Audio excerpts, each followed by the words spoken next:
Hello everybody, it's Justin again with Shock Therapy, and we are back with our full review of the Polaris RS1.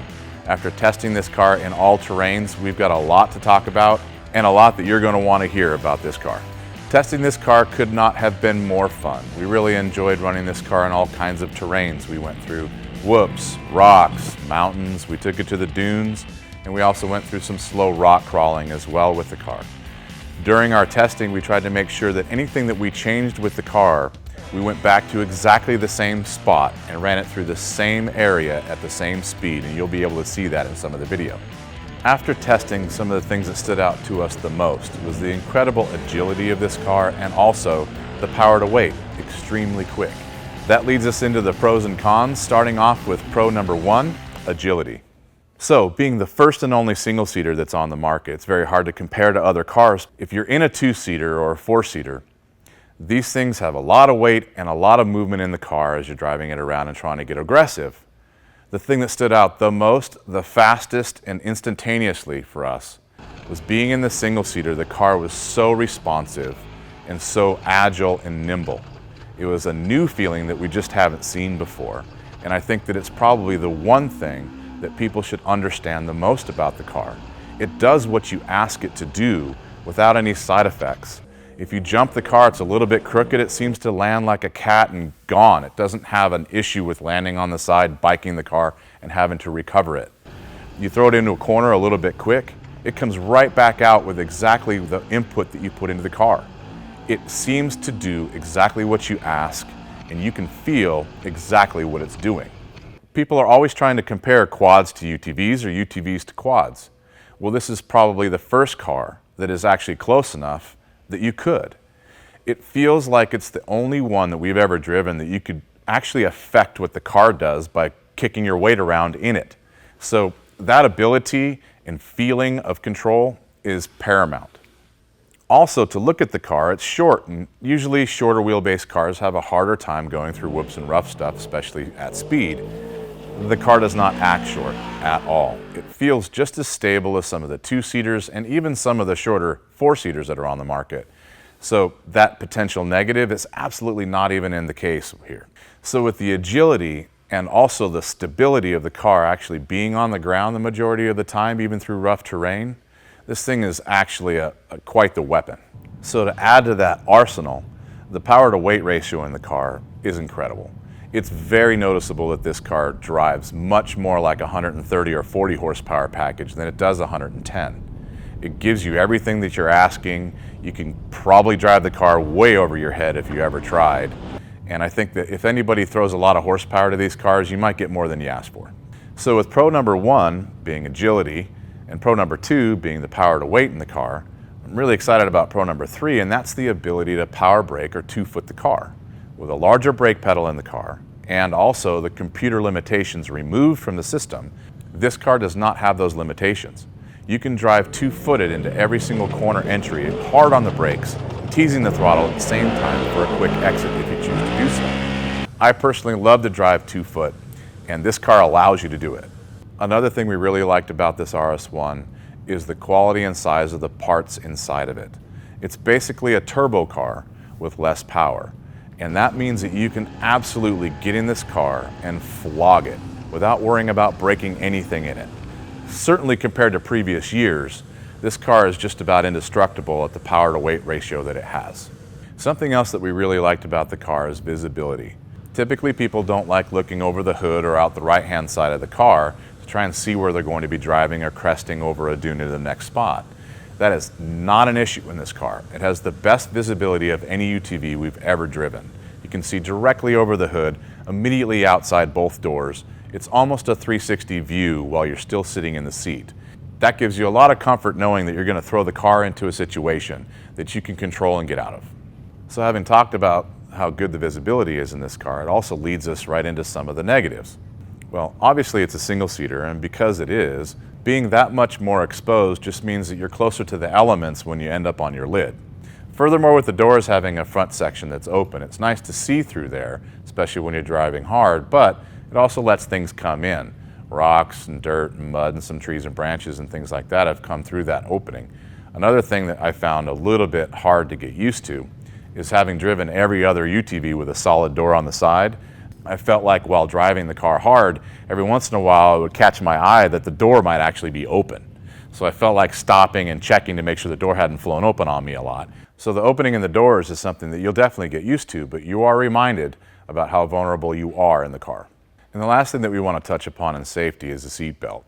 This car has such a high level of capability that it's crazy to me that this standard automotive seat belt is in this thing. I kind of feel like these cars should come standard 4 or 5 point harness at this point. That would definitely be a big help. Another item that we're not really sure if we can call a negative on the car would be radiator airflow. The reason we're bringing this up is because the car relies upon fans only for its airflow. Now, we didn't have any issues with overheating, and we were driving the car 106 degrees outside. I don't think anybody really would have a problem with it in stock form.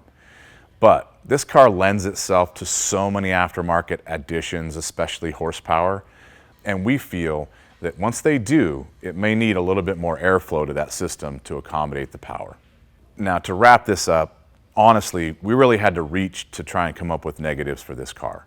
And after bringing up what we have, we also understand that they're really only related to how good this car performs. It runs so well in so many areas that we are looking for a negative that's directly related to how good a positive is. It needs more safety because it's so fast. It needs more seat belt because it's so agile. It needs more cooling because you're going to throw more power in it. All of these things, can you really consider them a negative if they're directly related to the positives? The car is honestly amazing. So with all of that stuff out of the way, that brings us to what we're actually doing to this car.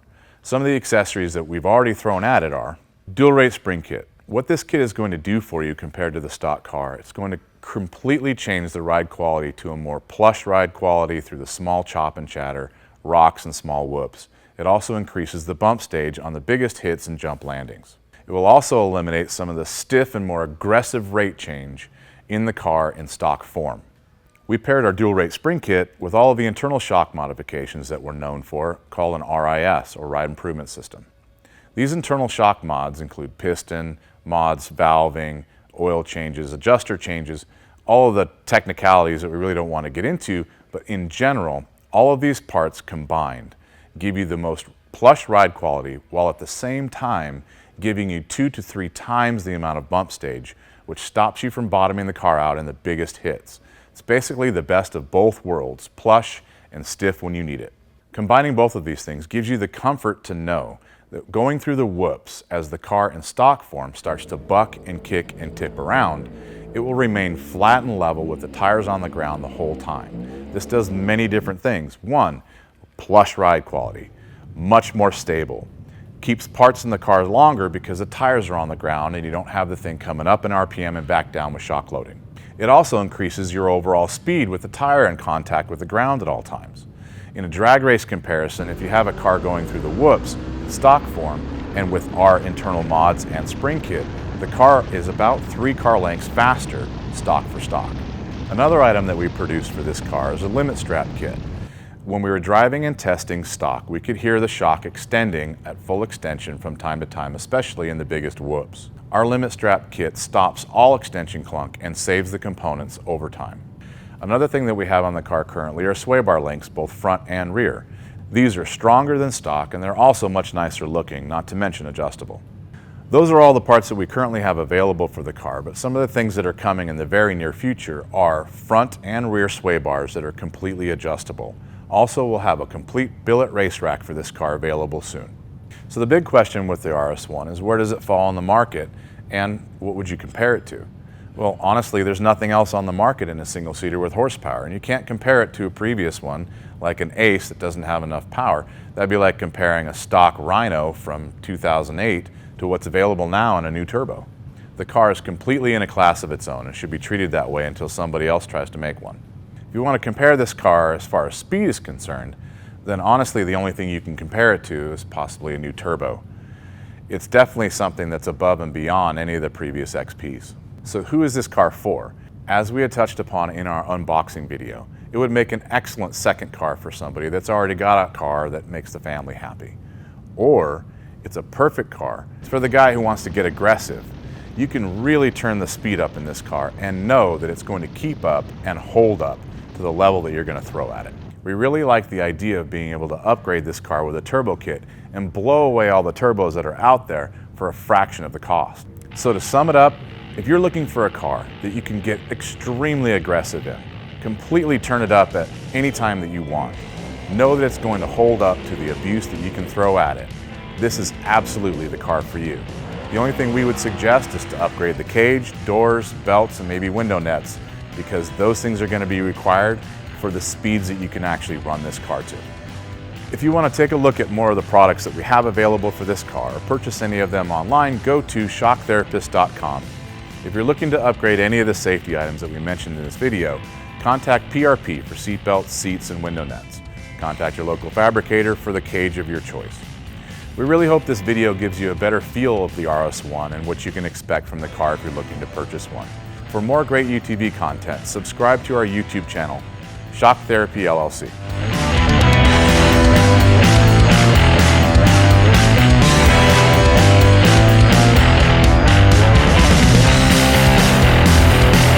Miracle, Jesus. Does this thing drive on water too?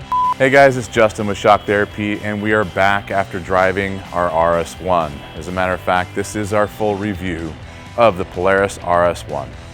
That was kind of doubled up. Yep, okay. Let me just diarrhea the mouth it and see if we get something good or not. Does that sound right?